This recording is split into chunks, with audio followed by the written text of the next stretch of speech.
এই যে লাইভগুড লিখে চার্জ দিলে আপনার লাইভগুড ডিজিটাল বিজনেস অথবা লাইভগুড অ্যাপস লিখে চার্জ দিলে কিন্তু আমাদের অ্যাপসটা আপনি পেয়ে যাবেন। এখানে আসার পর অ্যাপসটি ইনস্টল করে নেবেন। অ্যাপসটি ইনস্টল হয়ে গেলে আপনি সরাসরি এখান থেকে দেখেন ওপেন নামে একটি অপশন রয়েছে। ওপেন বাটনে ক্লিক করবেন। ওপেন বাটনে ক্লিক করলে সরাসরি লাইভগুড অ্যাপসের মধ্যে আপনাকে প্রবেশ করাবে। এখান থেকে সেটিং অ্যালাউস যাবে, আপনারা অবশ্যই অ্যালাউ করে দিবেন। তারপর এখানে ভাষা সিলেক্ট করতে বলবে। অবশ্যই আপনি যদি ইংলিশ বোঝেন তাহলে ইংলিশ সিলেক্ট করতে পারেন, বাংলা বললে অবশ্যই বাংলা সিলেক্ট করে নিতে পারেন, আপনার মনের মতো ভাষা এখানে সিলেক্ট করে নিতে পারেন। তো আমি এখন ইংলিশ সিলেক্ট করে নিচ্ছি। ইংলিশ সিলেক্ট করা হয়ে গেলে দেখেন এখানে সাবমিট বাটন নামে একটি অপশন রয়েছে। এই সাবমিট বাটনে ক্লিক করবেন। সাবমিট বাটনে ক্লিক করলে সরাসরি আপনাকে এরকম একটা ইন্টারফেসে নিয়ে আসবে। এখানে সর্বপ্রথম ফুল নাম মানে আপনার নামটা এখানে লিখে দিবেন। অবশ্যই এক্স্যাক্টলি আপনার রিয়েল নামটা এখানে লেখার চেষ্টা করবেন। আমি এখানে আমার নামটা লিখে দিলাম। তারপর এখানে একটি ভ্যালিড ফোন নাম্বার লিখে দিবেন।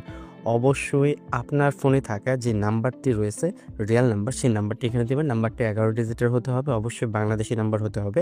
আপনি যখন লাইভগুড থেকে টাকা উইথড্র করবেন তখন আপনি এখানে যে নাম্বারটা দিবেন সেই নাম্বারে একটি ওটিপি যাবে। সেই ওটিপিটা বসিয়ে সাবমিট করলেই কিন্তু আপনার টাকাটা এখান থেকে উইথড্র করে নিতে পারবেন।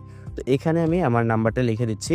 তারপর এখানে একটি পাসওয়ার্ড দিবেন এবং সেই পাসওয়ার্ডটা নিচে দিয়ে দিবেন। তারপর এখানে যার মাধ্যমে ভিডিওটা দেখবেন, যে ভিডিওটা শেয়ার করবে তার অ্যাফিলিয়েট আইডি এখানে বসিয়ে দেন এখানে রেজিস্টার বাটনে ক্লিক করবেন। রেজিস্টার বাটনে ক্লিক করার পর কিছুক্ষণের মধ্যে কিন্তু আপনার অ্যাকাউন্ট রেজিস্ট্রেশন হয়ে যাবে। Registration successful. তারপর এখানে একটি নোটিশ আসবে। আপনি এখানে নোটিশে দেখতে পারবেন যে আমাদের এখানে কতগুলো প্রজেক্ট রয়েছে। তারপর এটাই যে ক্রস বাটনে ক্লিক করবে, নোটিফিকেশনটা চলে যাবে। তারপর এখানে আপডেট প্রোফাইল, অবশ্যই আপনার প্রোফাইলটা আপডেট করে নিতে হবে। কিছু গুরুত্বপূর্ণ ইনফরমেশন এখানে দিতে হবে। সর্বপ্রথম এখানে আপনার জিমেল দিতে হবে। আপনার ফোনে থেকে একটি জিমেল এখানে বসিয়ে দিবেন। জিমেল আমি এখানে একটা জিমেল লিখে দিলাম। জিমেল লেখা হয়ে গেলে এখানে দেখেন সিলেক্ট ইউর জেন্ডার, আপনার জেন্ডার সিলেক্ট করবেন। সেক্ষেত্রে আপনি যদি মেয়ে হন তাহলে ফিমেল, যদি ছেলে হন তাহলে মেল এখানে দিয়ে দিবেন।